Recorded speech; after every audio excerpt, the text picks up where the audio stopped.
안녕하세요. 저는 윤서연입니다. 올해 43이에요.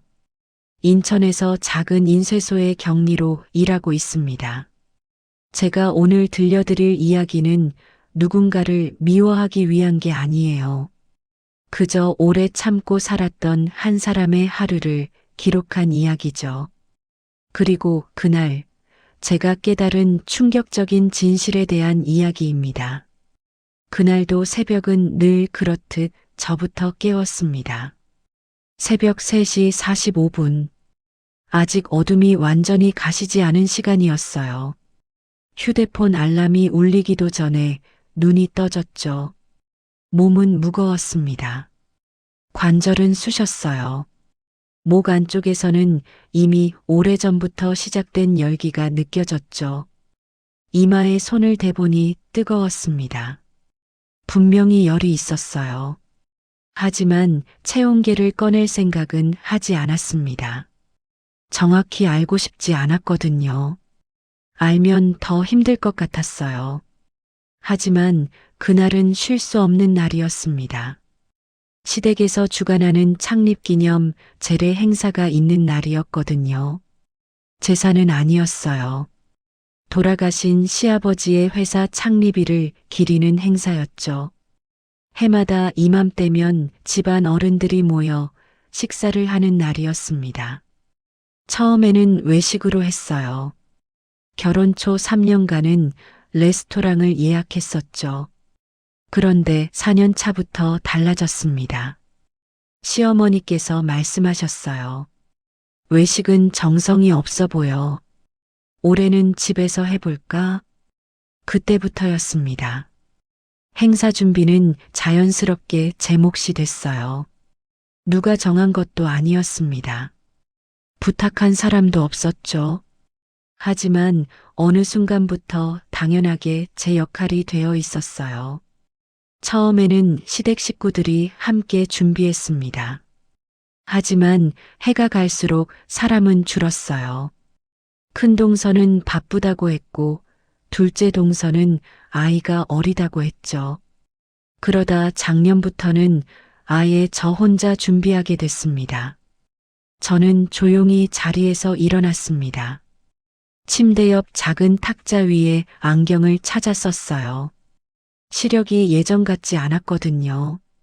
40대 들어서면서 눈이 점점 나빠졌습니다. 작은 글씨를 보면 눈이 침침했어요. 거실로 나가 식탁 위에 전날 밤 적어둔 준비 목록을 펼쳤습니다.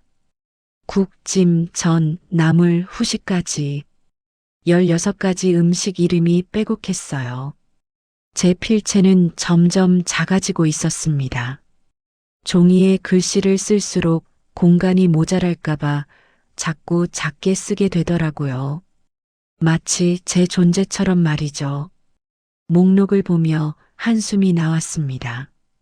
16가지. 혼자서 하루 만에 만들어야 하는 음식이었어요. 작년에는 14가지였습니다. 그런데 시어머니께서 말씀하셨죠. 요즘 집안 행사가 너무 간소해진 것 같아. 옛날에는 이것보다 훨씬 많이 했는데. 그래서 올해는 2가지를 더 추가했습니다. 잡채와 식혜까지요. 남편 정민수는 물류회사 관리직으로 일했습니다. 항상 출근 시간이 일정하지 않았어요. 새벽에 나갈 때도 있었고 늦게 출근할 때도 있었죠. 저는 그런 남편을 깨우지 않기 위해 늘 혼자 하루를 시작했습니다. 사실 깨우지 않은 게 아니라 깨울 생각이 없었어요. 깨워봤자 도와주지 않을 거라는 걸 알았거든요. 예전에 한번 깨운 적이 있었습니다. 행사 준비 때문에 도움이 필요하다고 말했죠. 남편은 이렇게 말했어요. 나는 요리 못해. 엄마가 좋아하는 것도 너만큼 잘 모르잖아. 그게 3년 전이었습니다. 그 이후로는 깨우지 않았어요. 부엌 불을 켰습니다. 형광등이 잠시 깜빡이다 켜졌어요. 싱크대 위에는 전날 미리 꺼내둔 재료들이 차갑게 식어 있었습니다. 무, 당근, 미나리, 쇠고기. 하나하나 손으로 만져보며 신선도를 확인했어요. 목이 아팠습니다. 침을 삼킬 때마다 따끔거렸죠. 가슴도 답답했어요. 숨을 깊이 들이마시려 하면 기침이 나올 것 같았습니다. 창밖은 아직 어두웠어요. 가로등 불빛만 희미하게 보였죠. 이 시간만큼은 세상이 조용했습니다. 저 혼자만 깨어 있는 것 같았어요. 찬물에 물을 씻었습니다. 손끝이 시렸죠. 하지만 차가운 물이 오히려 정신을 차리게 해줬어요. 칼을 잡았습니다. 물을 썰기 시작했죠. 똑똑똑. 도마 위에서 칼소리만 났습니다. 그 소리를 들으며 저는 생각했어요. 이 소리를 듣는 사람이 있을까? 이 시간에 깨어서 저를 걱정하는 사람이 있을까? 답은 없었습니다. 그저 칼만 움직였죠. 물을 다 썰고 나니 손가락이 시렸어요. 찬물에 오래 담가서였죠. 손을 호호 불며 녹였습니다. 그리고 다음 재료를 꺼냈어요. 당근, 표고버섯, 쇠고기. 하나씩 준비하며 시계를 봤습니다. 새벽 5시. 이제 3시간이 지났어요. 하지만 아직 시작도 안 했습니다. 국을 끓이기 시작했습니다. 큰 냄비에 물을 붓고 쇠고기를 넣었어요. 불을 켰죠. 보글보글 끓는 소리가 났습니다. 그 소리를 들으며 저는 문득 궁금했어요. 제가 만든 이 음식을 시댁 식구들은 정말 맛있게 먹을까? 아니면 그냥 의무적으로 먹을까? 작년 행사 때 일이 생각났습니다. 제가 만든 잡채를 먹으며 시동생이 말했어요. 형수님, 이거 간이 좀 약한 것 같은데요. 시어머니도 거들었죠. 그래, 조금 싱거운 것 같네.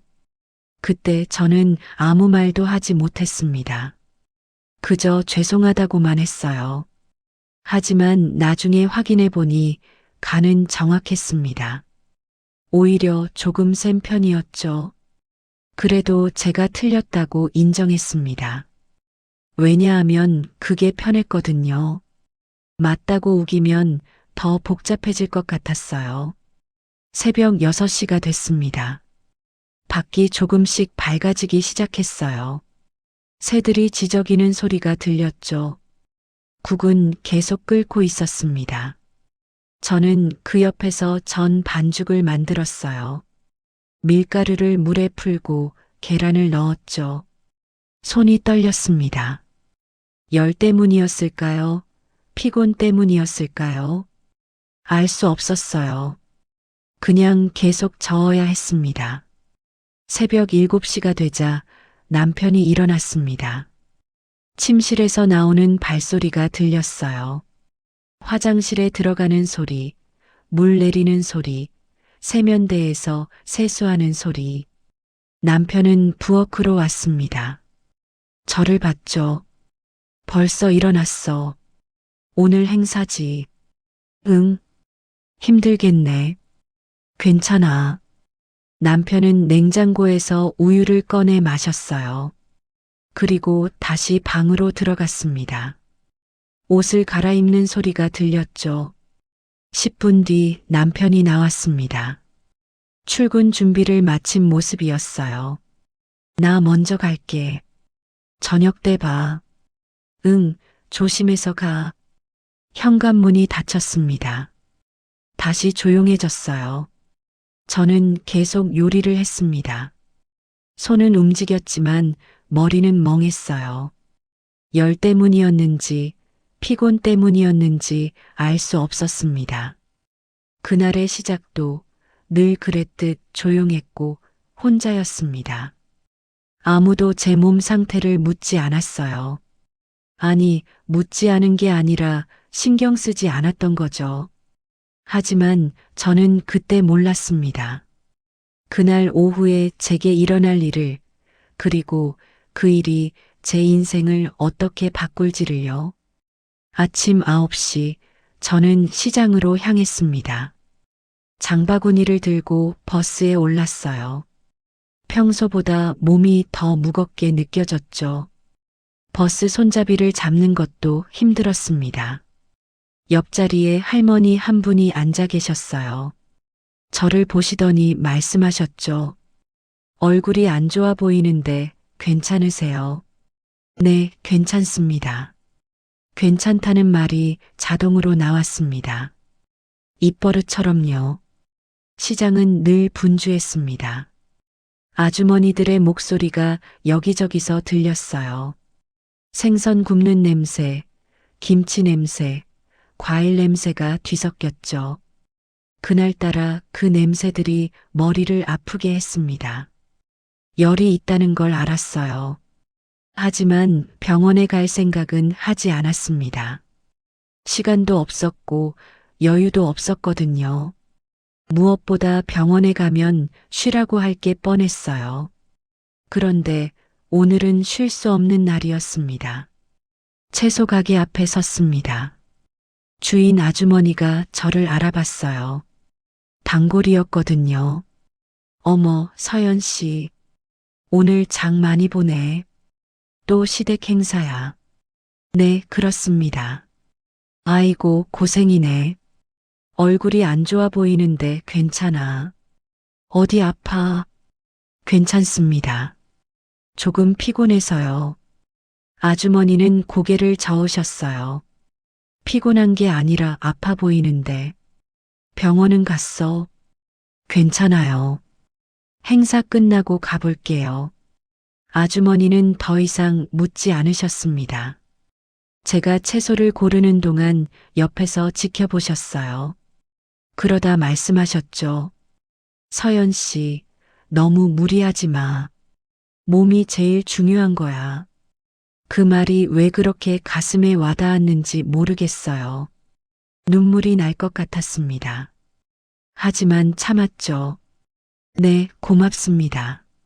시댁 행사 준비는 항상 보이지 않는 기준이 따라붙었습니다. 깔끔하게, 빠짐없이, 예년보다 조금 더 잘. 그 기준을 정한 사람은 없었어요. 하지만 지키지 않으면 조용한 실망과 비교가 돌아왔죠. 작년에는 전이 조금 두껍다는 말을 들었습니다. 재작년에는 나물이 짜다는 말을 들었어요. 올해는 뭐라고 할까? 그 생각을 하니 더 긴장됐습니다. 시댁의 큰동서 박은주는 프리랜서 강사로 활동했어요. 행사 당일에만 얼굴을 비추곤 했죠. 전날 전화가 왔었습니다. 형수님, 내일 제가 좀 늦게 갈 것 같아요. 강의가 있어서요. 그래, 알았어. 준비는 형수님이 다 하시죠. 제가 가서 설거지라도 할게요. 설거지. 그게 전부였습니다. 둘째 동서 김미라는 전업으로 집에 있었습니다. 하지만 준비 과정에는 거의 참여하지 않았어요. 미란에게도 전화가 왔었죠. 언니, 내일 애가 좀 안 좋아서요. 제가 애 보느라 바쁠 것 같아요. 그래, 알았어. 애 잘 봐. 언니가 다 준비해 주시는 거 너무 감사해요. 감사하다는 말. 하지만 도움은 없었습니다. 누구도 그 상황을 문제 삼지 않았습니다. 오히려 이렇게 말했죠. 서연 씨가 제일 꼼꼼하잖아. 서연 씨가 하면 완벽하니까. 그 말은 칭찬처럼 들렸습니다. 하지만 결국 모든 책임을 떠안게 만드는 말이었어요. 완벽해야 한다는 압박이었죠. 장을 보며 계산을 했습니다. 쇠고기 15만 원, 채소 4만 원, 생선 7만 원, 과일 5만 원. 카드를 긁을 때마다 잔액을 확인했어요. 그 습관은 그 즈음 생겼습니다. 행사 준비 비용은 자연스럽게 제 지출이 됐어요. 처음에는 영수증을 모아뒀습니다. 나중에 정산하려고요. 하지만 영수증을 드려도 제대로 계산이 안 됐어요. 시어머니께서 봉투를 주시긴 했습니다. 하지만 실제로 든 돈의 절반도 안 됐죠. 한 번은 용기 내서 말씀드렸어요. 어머니, 이번에는 조금 많이 들었어요. 쇠고기 값이 올라서요. 그래, 수고했어. 이거 쓰렴. 받아보니 10만 원이었습니다. 실제로는 40만 원 넘게 들었는데요. 그래도 아무 말 하지 않았습니다. 말하면 인색한 사람이 될 것 같았거든요. 돈 때문에 따지는 며느리라고 생각될까 봐요. 그렇게 매년 20만 원에서 30만 원씩 제 돈이 들어갔습니다. 4년간 하면 100만 원이 넘었어요. 하지만 누구도 그걸 알지 못했습니다. 장바구니가 점점 무거워졌습니다. 양손에 가득 들고 버스 정류장으로 걸어갔어요. 땀이 났습니다. 열 때문인지 무게 때문인지 알 수 없었죠. 걸으면서 자꾸 기침이 나왔어요. 참으려 했지만 안 됐습니다. 지나가던 사람들이 저를 봤어요. 코로나 때문에 기침하면 사람들이 피했거든요. 죄송합니다. 저도 모르게 사과했습니다. 기침하는 것도 죄송한 일이 된 거죠. 버스를 기다리며 벤치에 앉았어요. 숨이 가빴습니다. 목이 더 아팠죠. 물을 마시고 싶었지만 가방에 물이 없었어요. 아침에 챙기는 걸 깜빡했습니다. 버스가 왔습니다. 저는 일어서려다 잠시 비틀거렸어요. 옆 사람이 저를 붙잡아줬죠. 괜찮으세요? 많이 안 좋아 보이시는데요. 네, 괜찮습니다. 감사합니다. 또 괜찮다고 했습니다. 입버릇처럼 나오는 말이었어요. 버스에 올라 구석 자리에 앉았습니다. 창문에 머리를 기댔어요. 차가운 유리가 이마에 닿았죠. 시원했습니다. 눈을 감았어요. 잠깐만, 정말 잠깐만 쉬고 싶었습니다. 하지만 쉴 수 없었어요. 내릴 정류장을 놓칠까 봐요. 집에 도착했을 때는 오전 11시였습니다. 남은 시간은 5시간. 행사는 오후 4시에 시작될 예정이었어요. 부엌에 장을 내려놓았습니다. 손목이 빨갛게 자국이 났어요. 무거운 걸 오래 들고 있어서였죠. 손목을 주무르며 생각했습니다. 아프다고 말하면 어떻게 될까? 오늘 행사를 취소하면 어떻게 될까? 하지만 그럴 수 없다는 걸 알았어요. 이미 시댁 식구들이 다 모이기로 했거든요. 친척들도 오기로 했고요. 제가 아프다고 해서 행사를 취소하면 모두가 불편해질 겁니다. 그리고 저는 그 불편함을 견딜 자신이 없었어요. 쉬고 싶었습니다. 잠깐이라도 눕고 싶었어요. 하지만 시계를 보니 그럴 시간이 없었습니다. 다시 칼을 잡았어요. 몸은 점점 뜨거워졌습니다. 손끝은 둔해졌죠. 하지만 멈출 수 없었어요. 멈추는 순간 누군가는 불편해질 게 분명했거든요. 그날도 그렇게 역할은 당연해졌고 사람은 점점 지워지고 있었습니다. 하지만 저는 그때 몰랐어요. 오후에 일어날 일이 제게 큰 깨달음을 줄 거라는 걸요. 행사 전날이 아니라 당일 오후 1시 저는 시댁으로 향했습니다. 큰 보자기에 미리 만든 음식 7가지를 싸서 들고 갔어요. 나머지는 시댁 부엌에서 마무리하기로 했죠. 택시를 탔습니다. 버스로는 음식을 옮기기 힘들었거든요. 택시비도 15,000원이나 들었지만 어쩔 수 없었어요. 택시 기사님이 백미러로 저를 보셨습니다. 손님, 어디 많이 안 좋으세요? 얼굴이 새하얗던데요. 괜찮습니다. 병원은 가보셨어요? 행사 끝나고 갈 겁니다. 기사님은 더 이상 묻지 않으셨어요. 하지만 신호 대기 중에 편의점에 들러 물을 사오셨죠. 이거 드세요. 서비스예요. 감사합니다. 물을 마셨습니다. 차가운 물이 목으로 넘어갔어요. 시원했지만 목이 여전히 아팠습니다. 시댁에 도착하니 시어머니 이정아가 현관에서 저를 맞았습니다. 왔구나. 많이 힘들었지. 어머, 얼굴이 왜 그래? 어디 아파? 아니에요, 괜찮습니다. 시어머니는 제 얼굴을 잠깐 봤지만 더 묻지 않으셨습니다. 오히려 이렇게 말씀하셨어요. 그래. 일단 음식부터 들어가자. 사람들 오기 전에 다 준비해야지. 부엌으로 들어갔어요. 이미 큰 동서 은주의 차가 와 있었습니다. 하지만 은주는 거실에서 시어머니와 차를 마시고 있었죠. 저는 혼자 부엌에서 음식을 풀기 시작했습니다.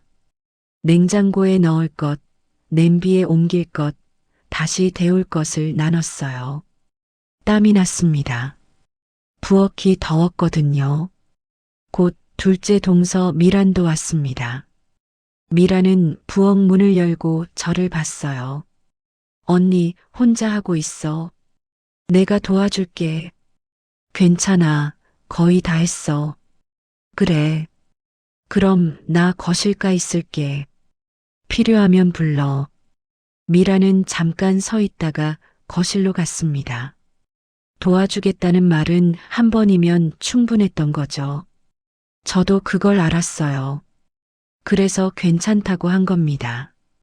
부엌은 이미 전쟁터 같았습니다. 냄비는 가스레인지 위를 가득 채웠어요. 기름 냄새와 김이 뒤섞여 숨이 막혔죠. 환풍기를 틀었지만 소용없었습니다. 시어머니가 가끔 부엌을 힐끗 바라봤어요. 거실에서 텔레비전을 보다가 고개를 돌리시는 거죠. 말은 많지 않으셨습니다. 하지만 그 표정만으로도 제가 제대로 하고 있는지 아닌지는 충분히 전달됐어요. 한 번은 부엌에 들어오셔서 국을 맛보셨습니다. 숟가락으로 한 입 드시고는 고개를 끄덕이셨어요. 간은 맞네. 그게 전부였습니다. 칭찬도 격려도 아니었어요. 그냥 확인이었죠. 전을 부치기 시작했습니다. 기름이 튀었죠. 팔에 작은 화상 자국이 생겼어요. 따끔했지만 참았습니다. 이 정도는 괜찮다고 생각했어요. 열은 점점 올랐습니다. 시야가 간간히 흐려졌어요. 하지만 손은 멈추지 않았죠. 이상하게도 몸이 힘들수록 더 꼼꼼해졌거든요. 실수하면 안 된다는 생각이 머릿속을 지배했습니다. 오후 3시쯤 남편이 왔습니다.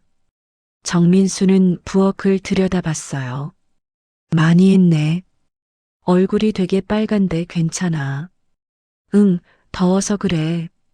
남편이 가까이 다가왔습니다. 제 이마에 손을 대보더니 놀란 표정을 지었어요. 엄청 뜨겁네. 열 있는 거 아니야. 좀 그런 것 같아. 근데 괜찮아. 병원 가봐야 하는 거 아니야. 행사 끝나고 갈게. 남편은 잠시 망설이더니 말했어요. 그래도 좀 쉬어. 내가 엄마한테 말할게. 아니야, 괜찮아. 거의 다 끝났어. 남편은 더 이상 말하지 않았습니다. 거실로 가서 아버지와 이야기를 나눴어요. 제가 아프다는 말은 하지 않더군요. 저는 계속 음식을 만들었습니다.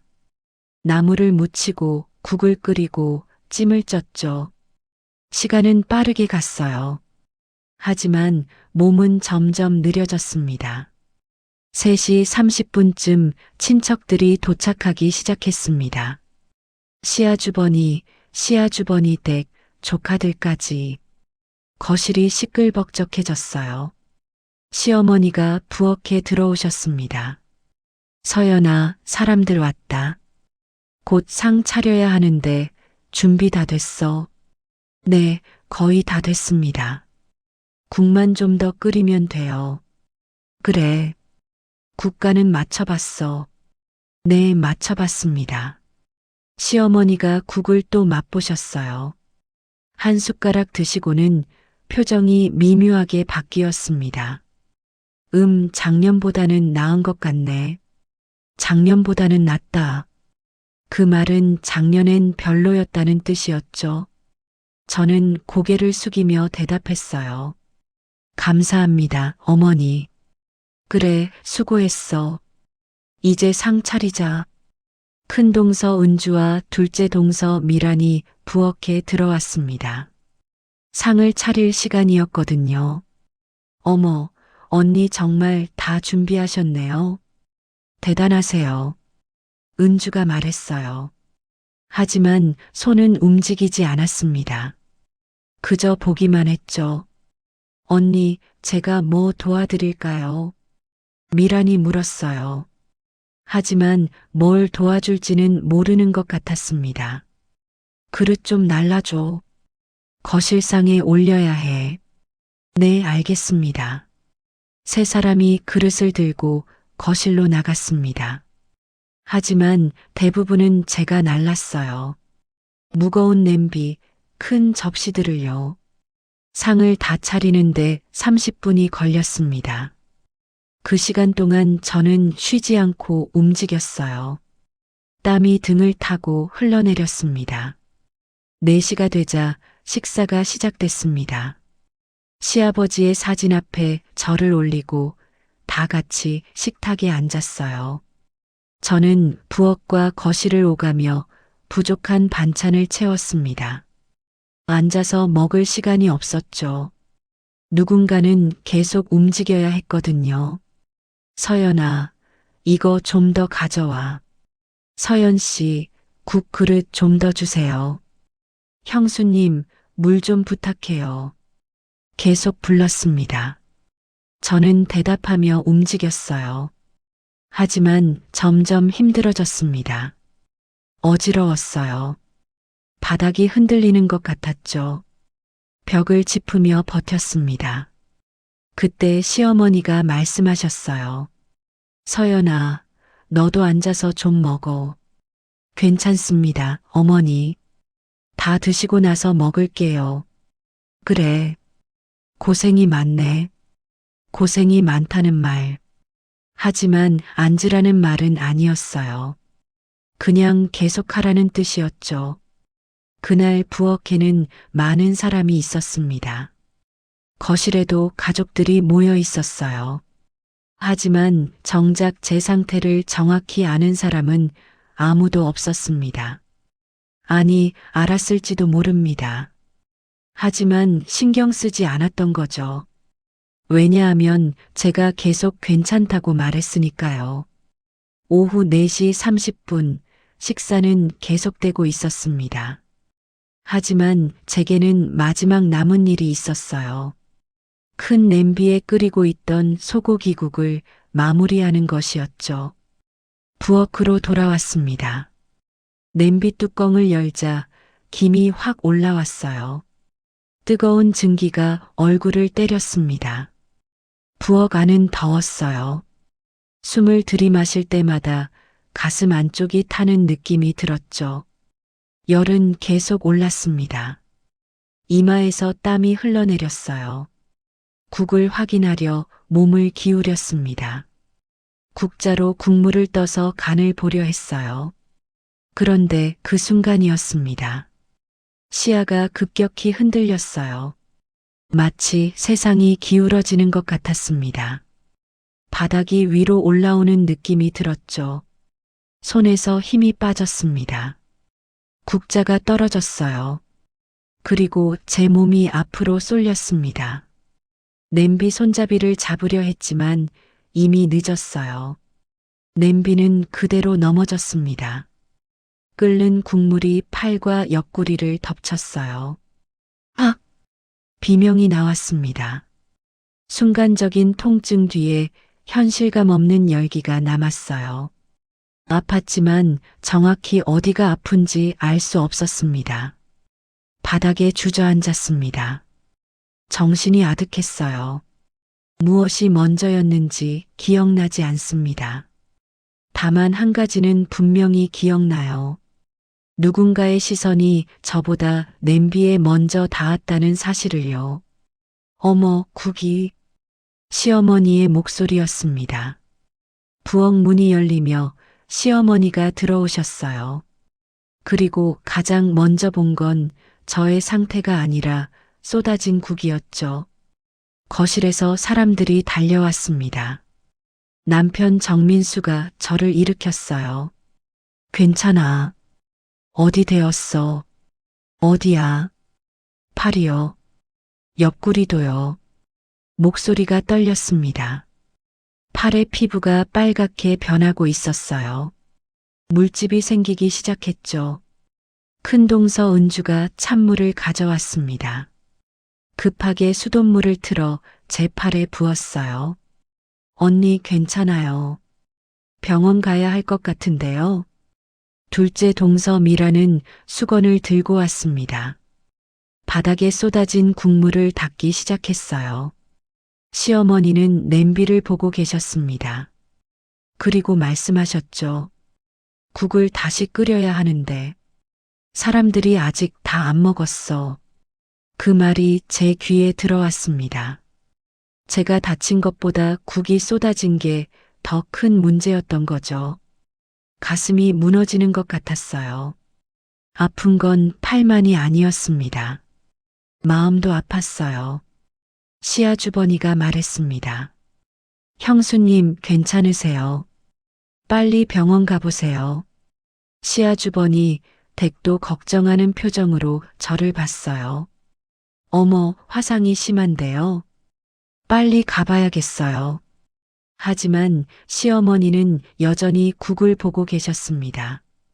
남편이 저를 일으켰어요. 병원 가자. 빨리. 어머니, 저희 다녀올게요.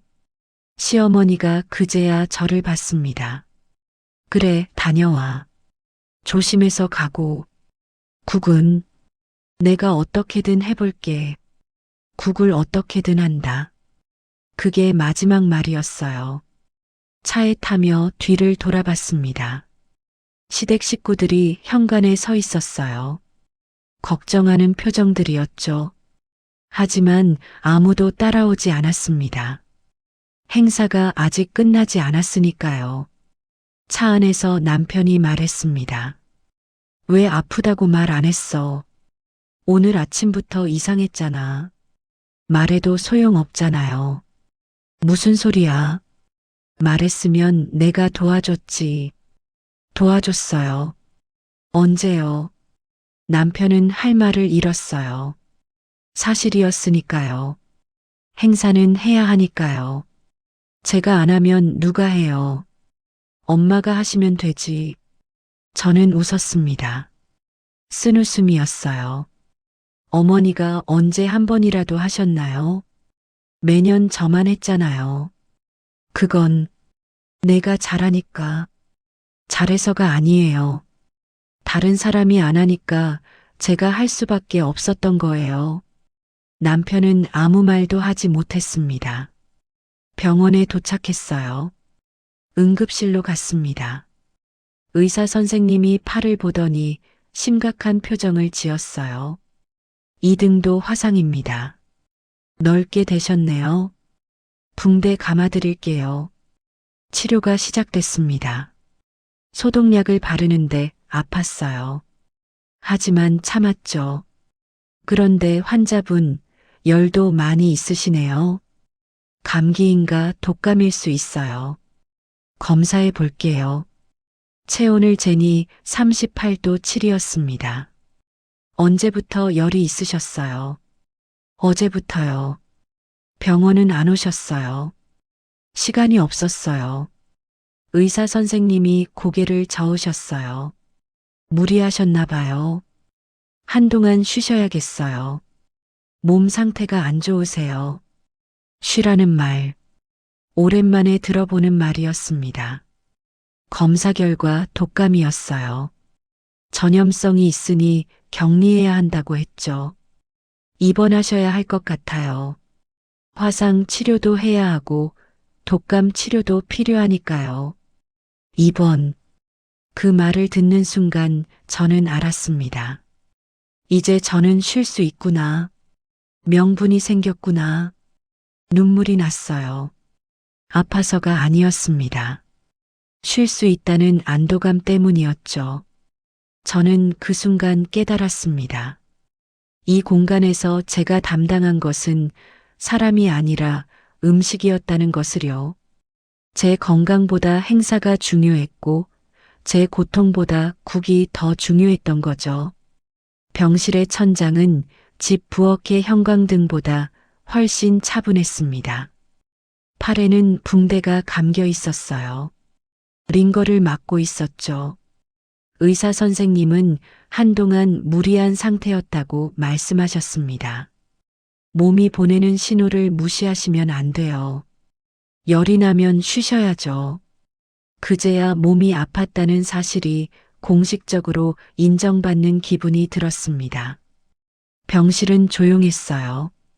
아무도 저를 부르지 않았습니다. 국을 더 가져오라는 사람도 물을 달라는 사람도 없었죠.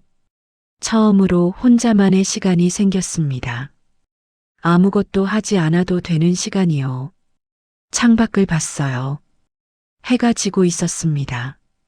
오늘도 하루가 가는구나. 그런 생각이 들었죠. 남편이 병문안을 왔습니다. 과일을 사들고요. 괜찮아. 많이 아파. 응, 좀 아파. 미안해. 내가 몰랐어. 내가 이렇게 힘든 줄. 미안하다는 말. 하지만 저는 그 말이 공허하게 들렸어요. 알았어도 달라지진 않았을 거예요. 아니야. 내가 도와줬을 거야. 정말이요. 언제요? 어떻게요? 남편은 대답하지 못했습니다. 당신은 저한테 한 번도 관심이 없었어요. 제가 힘들어하는 것도 아픈 것도 몰랐잖아요. 미안해. 정말 미안해. 미안하다고 다 되는 게 아니에요. 남편이 고개를 숙였습니다. 할 말이 없는 것 같았어요. 행사는 어떻게 됐어요? 응. 엄마가 국을 다시 끓이셨어. 라면 스프 넣어서. 라면 스프. 저는 웃었습니다. 그렇게 하면 되는 거였네요. 제가 몇 시간씩 고생할 필요가 없었네요. 남편이 민망한 표정을 지었어요. 사람들은 다 먹고 갔어. 내 걱정 많이 했어. 걱정? 하지만 아무도 병원에 오지 않았죠. 이틀째 되는 날 시어머니가 오셨습니다. 손에 봉투를 들고 계셨어요. 서연아, 고생 많았다. 많이 아프지? 이거 병원비 쓰려무나. 봉투를 받아봤습니다. 50만 원이 들어 있었어요. 괜찮습니다, 어머니. 병원비는 보험돼요. 아니야, 받아. 그리고 미안하구나. 내가 내 상태를 제대로 못 봤어. 시어머니의 눈에 미안함이 보였습니다. 진심이었던 것 같아요. 앞으로는 행사를 줄이거나 외식으로 할까봐 내가 매년 혼자 준비하느라 힘들었을 텐데 그 말을 듣는 순간 눈물이 났습니다. 처음으로 인정받는 기분이었어요. 고맙습니다, 어머니. 아니야. 내가 미안하지. 당연하게 생각했어. 내가 잘하니까 계속 부탁한 거야. 당연하게 생각했다. 그 말이 모든 걸 설명해 줬어요. 시어머니가 가시고 나서 저는 생각했습니다. 제가 너무 잘했던 게 문제였구나. 너무 완벽하게 해서 사람들이 당연하게 생각한 거구나. 사흘째 되는 날 큰 동서 은주가 왔습니다. 언니 괜찮아요. 제가 몰랐어요. 언니가 그렇게 힘들었는지. 괜찮아. 이제 괜찮아. 앞으로는 제가 도와드릴게요. 매년 언니만 고생하게 해서 미안해요. 도와주겠다는 말 믿을 수 있을까요? 나흘째 되는 날 둘째 동서 미란이 왔습니다. 언니 정말 죄송해요. 저도 도와드렸어야 하는데. 괜찮아. 다 지나간 일이야. 앞으로는 제가 나설게요. 언니 혼자 하지 마세요. 모두가 미안하다고 했습니다. 앞으로는 돕겠다고 했어요. 하지만 저는 알았습니다. 시간이 지나면 다시 예전으로 돌아갈 거라는 걸요. 퇴원하는 날 거울을 봤습니다. 43세 제 얼굴이 보였어요.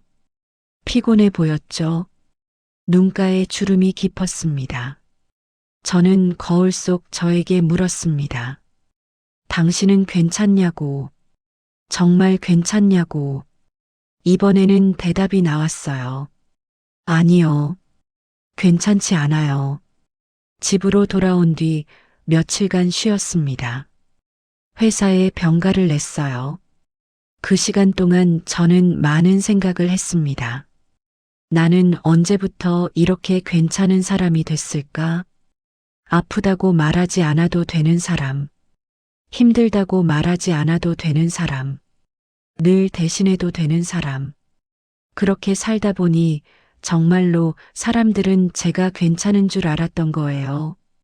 제가 계속 괜찮다고 말했으니까요. 하지만 이제는 알았습니다. 괜찮다고 말하는 게 정말 괜찮다는 뜻은 아니라는 걸요. 일주일 뒤 시댁에 전화했습니다. 어머니, 다음 달 제사는 제가 준비 못할 것 같아요. 그래. 괜찮아. 우리가 할게. 그리고 앞으로도 혼자는 못할 것 같아요. 도움이 필요해요. 알았어. 다 같이 하자. 미안하다, 서연아. 전화를 끊고 나서 마음이 홀가분했습니다. 처음으로 제 한계를 말한 거였어요. 남편에게도 말했습니다. 당신도 이제 집안일 좀 도와줘야 해요. 저 혼자는 힘들어요. 알았어. 미안해. 앞으로는 내가 할게. 정말 할까요? 모르겠습니다. 하지만 적어도 저는 말했어요. 이 이야기를 듣고 계신 여러분 중에도 혹시 비슷한 자리에 서 계신 분이 있다면 이 말만은 꼭 전하고 싶습니다. 참는 것이 성격이 되고 버티는 것이 역할이 되면 어느 순간 자기 자신은 사라지기 쉽습니다. 오늘 하루만큼은 누군가를 먼저 챙기기 전에 자기 몸과 마음을 한 번쯤은 돌아봐도 괜찮습니다. 아프면 아프다고 말해도 됩니다. 힘들면 힘들다고 해도 되죠. 괜찮다고 말하지 마세요. 괜찮지 않으면요. 당신은 괜찮은 사람이 아니라 소중한 사람이니까요. 그리고 기억하세요. 당신이 쓰러져야 사람들이 알아주는 건 잘못된 거예요. 쓰러지기 전에 말해야 합니다. 저는 그날 배웠습니다. 제가 말하지 않으면 아무도 모른다는 것을요. 이제 저는 괜찮다고 거짓말하지 않습니다. 힘들면 힘들다고 말해요. 도움이 필요하면 도와달라고 하죠. 그렇게 사는 게 이기적인 게 아니에요. 그게 정상인 거예요. 나도 소중한 사람이니까요. 지금까지 제 이야기를 끝까지 들어주셔서 진심으로 감사합니다. 여러분도 오늘 하루 자신에게 물어보세요. 나는 정말 괜찮은가라고요. 괜찮지 않다면 말하세요. 그게 시작입니다.